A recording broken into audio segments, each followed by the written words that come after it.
కోడి పందాలు ఆడటమే ఒక నేరం. కోడి పందాల దగ్గర కత్తిగట్టి ఆడటం మరొక నేరం. అక్కడ జూదమాడటం మరొక నేరం. కానీ ఆ సందర్భంగా అక్కడికి తీసుకొచ్చినటువంటి కూలీలు అంటే ఆ పనులకి బరువుల దగ్గర ఏదో కంకిపాడు దగ్గర కృష్ణా జిల్లా కంకిపాడు దగ్గర, విజయవాడ పక్కన ఉంటే కంకిపాడు దగ్గర, ఉప్పటేరు దగ్గర, ఉప్పలూరు దగ్గర జరిగిన ఘటన ఇప్పుడు సంచలనం సృష్టిస్తోంది. ఈ బరుల నిర్వాహకులు కూలీలను కొంతమందిని తెచ్చుకున్నారు.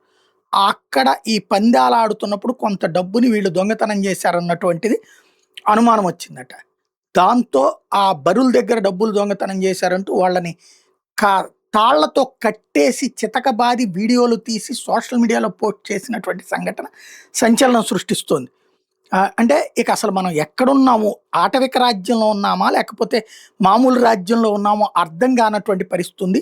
ఇదే సంఘటన గనక జగన్ టైంలో జరుగుంటే ఖచ్చితంగా పవన్ కళ్యాణ్ దగ్గర నుంచి చంద్రబాబు దాకా ట్వీట్లు చేసేవాళ్ళు ఇది అరాచకమని. ఇప్పుడు ప్రకాశం జిల్లాలో ఆటో డ్రైవర్ని నడి రోడ్డు మీద స్తంభానికి కట్టేసి కొట్టారు తాళ్లతో. ఇప్పుడు ఇక్కడ పేదలని మళ్ళీ మనం పాతకాలపు రాజుల కాలంలో జమీందారుల కాలానికి వెళ్ళిపోయినట్టున్నాం. పేదవాడిని కొట్టడం మా హక్కు అని పెద్దవాళ్ళు భావిస్తున్నట్టున్నారు. అది కూడా తప్పుడు పనులు చేస్తున్నటువంటి వాళ్ళు.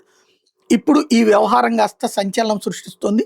మరి పోలీసులు ఏం చర్య తీసుకుంటారో చూడాల్సి ఉంది.